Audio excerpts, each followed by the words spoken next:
सभी को मंच करते हैं।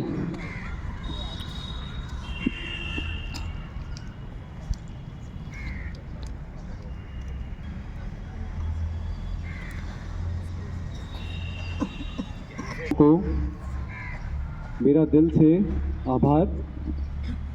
मैं डॉक्टर निखिल सिंह, त्वचा रोग विशेषज्ञ, Gayatri skin clinic, Civil Lines Bijnor में कार्यरत हूँ। एबीवीपी के द्वारा मुझे इस अवसर पर आमंत्रित करने के लिए दिल से आभार। यहाँ पर उपस्थित आप सभी को मेरा नमस्कार एवं सुप्रभात। आज राष्ट्रीय युवा दिवस है, तो सबसे पहले तो यहाँ पर आप सभी उपस्थित युवाओं को इस दिन की हार्दिक बधाइयाँ देना चाहता हूँ और आप सभी को मेरे दिल से शुभकामनाएं हैं।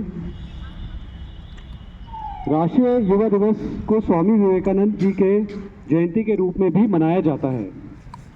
सन 1964 में भारत सरकार ने इस दिन को राष्ट्रीय युवा दिवस घोषित किया था। उठो जागो और तब तक मत रुको जब तक लक्ष्य की प्राप्ति ना हो। स्वामी विवेकानंद जी कहते थे, युवा देश के भविष्य हैं और आगे चलकर देश को संभालेंगे। आज के दिन देश के बेहतर भविष्य के लिए युवाओं की सहभागिता बढ़ाने का संकल्प का अवसर है। ये दिन युवाओं के अनूठे तरीकों से अपनी प्रतिभा और अपनी क्षमता दिखाने का होता है। इस साल की थीम खेलेगा भारत जीतेगा भारत है। देश के युवाओं के लिए प्रधानमंत्री मोदी जी का मंत्र है। पिछले कुछ सालों में खेल के प्रति समझ के बदलाव लाने का मुख्य कारक रहा है। खेलों को इस समय में ज़्यादातर लोग पढ़ाई से अलग सिर्फ मनोरंजक गतिविधि माना करते थे, लेकिन अब यह केंद्र में आ गया है, क्योंकि जिंदगी में सफलता से ज़्यादा ज़रूरी है हिस्सेदारी। इसलिए बच्चों को खेल कूद में हिस्सेदारी ज़रूर करनी चाहिए। 9 जनवरी 2024 में को प्रेसिडेंट मुर्मू द्वारा बहुत प्रतिष्ठित अवार्ड अर्जुन पुरस्कार का समारोह संपन्न हुआ है।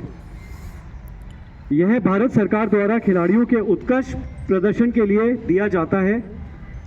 1961 में पहला अर्जुन अवार्ड दिया गया था। इस वर्ष यूपी के 2 खिलाड़ियों को यह सम्मान मिला है, क्रिकेटर मोहम्मद शमी और एथलीट पारुल चौधरी।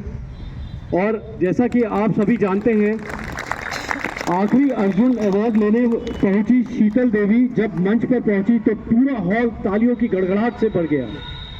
शीतल देवी एक पैरा तीर अंदाज हैं। इनका जन्म फोकोमिलिया नामक बीमारी के साथ हुआ था और उनको जिस बीमारी में ऊपरी अंगों के बिना पहली और एकमात्र इंटरनेशनल पैरा तीरंदाज बनी वो। शीतल देवी की कहानी बेहद ही बच्चों को प्रेरित करने वाली है। उनको बचपन से ही बिना हाथ के अपने पैरों की मदद से पेड़ों पर तेजी से चढ़ने का शौक था। एक दिन उनके गांव के पास इंडियन आर्मी का कैंप लगा था और इंडियन आर्मी के कैंप में उनकी नज़र पड़ी और उन्होंने ये डिसाइड करा कि हमें इस बच्ची को कम से कम 11 महीने का ट्रेनिंग देना चाहिए। और मात्र 11 महीने की ट्रेनिंग के बाद जो ये बच्ची शीतल देवी है, उन्होंने ट्रेनिंग लेने के बाद पैरा एशियन गेम में 2 गोल्ड और 1 सिल्वर मेडल जीता। इससे हमें ये समझना चाहिए कि हमारी युवा पीढ़ी के हीरो ये लोग होने चाहिए। हमारे देश में विश्व में सबसे ज़्यादा युवा की जनसंख्या है। हर युवा लाइफ में फोकस कर दृढ़ निश्चय के साथ आगे बढ़े तो देश को नंबर 1 होने से कोई नहीं रोक सकता। अच्छे राजनीतिक नेतृत्व के कारण आज भारत के युवा हर क्षेत्र में अपना परचम लहरा रहे हैं और हमारा देश नई ऊंचाइयों की ओर अग्रसर है। इसके साथ अंत में मैं ये कहना चाहता हूँ, युवा देश का भविष्य नहीं, देश का वर्तमान है। इसलिए युवाओं का शारीरिक एवं मानसिक रूप से स्वस्थ होना बहुत जरूरी है। धन्यवाद। जय भारत।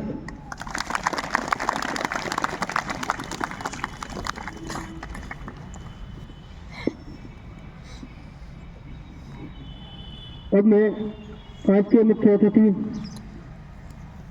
डॉक्टर निखिल सिंह जी के स्वागत हेतु